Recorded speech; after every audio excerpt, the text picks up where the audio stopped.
పుట్టినరోజు. ఉదయం 6 గంటలు కావొస్తోంది. రవి ఇంకా నిద్రలేవలేదు. ఓరేయ్ రవి, లేవరా, ఈరోజు నీ పుట్టినరోజు, మరచిపోయావా? అంటూ సునీత గదిలోకి వచ్చింది. మగత నిద్రలో ఉన్న రవి, తల్లి పిలుపుతో లేచి కూర్చున్నాడు. అది చూసి సునీత, హ్యాపీ బర్త్డే అంటూ శుభాకాంక్షలు తెలిపింది. ముందు నువ్వు వెళ్ళి స్నానం చేసిరా, మీ డాడీ హాల్లో ఎదురచూస్తున్నారు అంటూ వెళ్ళిపోయింది. రవి తండ్రి రాఘవ పట్టణంలో పెద్ద వ్యాపారస్తుడు. రవి వారికి ఒక్కగానొక్క కొడుకు. ఆ ఊరి పాఠశాలలో 6వ తరగతి చదువుతున్నాడు. కలవారి బిడ్డైనా క్రమశిక్షణతో పెరిగాడు.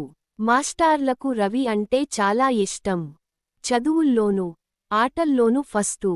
తోటి పిల్లలతో స్నేహంగా ఉంటాడు. పేదపిల్లలను అవసరాల్లో ఆదుకొంటాడు. రవి స్నానం చేసి వచ్చి తల్లిదండ్రుల ఆశీస్సులందుకొన్నాడు. రాఘవ 100 రూపాయల నోటును రవి చేతికిచ్చి, నీకిష్టమైన వస్తువు కొనక్కో అని చెప్పి వెళ్ళిపోయాడు. రవి ఆ నోటును జేబులో ఉంచుకొని బడికి వెళ్ళాడు. క్లాసులో ఉమ టీచర్, మదర్ తెరీసా, పాఠం చెబుతోంది. అందులో మదర్ చేసిన సేవా కార్యక్రమాలను గూర్చి వివరిస్తోంది. పిల్లలంతా ఆసక్తిగా వింటున్నారు. అప్పుడు రవి పైకి లేచి, మదర్ తెరీసా అంటే ఎవరు టీచర్? అని అడిగాడు. దీన జనులకు సాయపడాలనే తపనతో పరాయిదేశం నుంచి మన దేశానికి వచ్చింది. ఇక్కడ ఎందరో రోగపీడితులకు, అనాథ పిల్లలకు, వృద్ధులకు ఆసుపత్రులు, శిశుకేంద్రాలు, వృద్ధుల పునరావాస కేంద్రాలను స్థాపించింది. సేవాభావంతో వాటిని నడిపించి అందరి బాధలను తనవిగా భావించి వారికోసం తన జీవితాన్ని అంకితం చేసింది. అటువంటి కరుణామయీ సేవలకు గుర్తింపుగా ప్రభుత్వం ఆమెకు భారతరత్న నిచ్చి గౌరవించింది. అంటూ గోడపై వేలాడుతున్న మదర్ ఫోటోను చూపించింది. అది చూసి రవి మనస్సు భక్తి భావంతో నిండిపోయింది. ఇంతలో బడిగంట మోగింది. పిల్లలంతా బిలబిలమంటూ బయటికి వస్తున్నారు. రవి మనస్సులో టీచర్ చెప్పిన పాఠం మెదులుతూనే ఉంది. ఈ పుట్టినరోజున తాను కూడా ఏదైనా మంచి పని చేయాలనుకొన్నాడు. ఏమి చేయాలా అని ఆలోచిస్తుంటే కొంత దూరంలో ఆసుపత్రి బోర్డు కనిపించింది. వెంటనే పండ్ల దుకాణానికి వెళ్లి తన వద్ద ఉన్న 100 రూపాయలతో పండ్లను కొని ఆసుపత్రిలోని రోగులకు పంచిపెట్టాడు. అక్కడ ఉన్న వైద్యులు రవి మంచి మనస్సును అభినందించారు. ఒక మంచి పని చేశానన్న తృప్తితో ఇంటికి వచ్చాడు. రవి రావడం తండ్రి గమనించి, ఒరేయ్ రవి, ఎందుకాలస్యంగా వచ్చావ్? బజారుకెళ్ళి ఏమైనా కొన్నావా? అంటూ ప్రశ్నించాడు. తండ్రికి ఏమని జవాబు చెప్పాలో తెలియక అలాగే తలవంచుకొని నిలబడ్డాడు.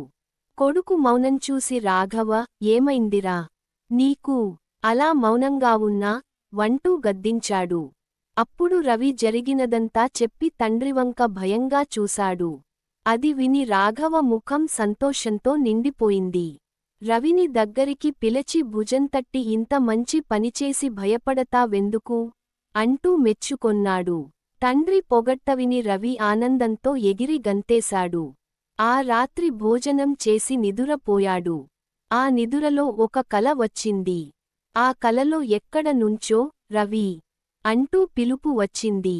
అలా వెళుతుంటే తెల్లని వస్త్రాలు ధరించి దేవదూతలా మెరుస్తున్న ఒక ముసలావిడ కనిపించింది. ఆమె, రవి, నన్ను గుర్తుపట్టలేదా?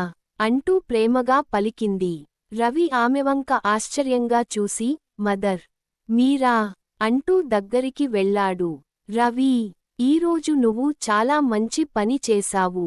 అలాగే నువ్వు బాగా చదివి గొప్పవాడివి కావాలి. ఇలాంటి మంచి పనులెన్నో చెయ్యాలి అంటుంటే కల చెదిరింది. రవి మదర్, మదర్ అని కలవరిస్తున్నాడు. ఓరేయ్ రవి, ఏమైందిరా నీకు?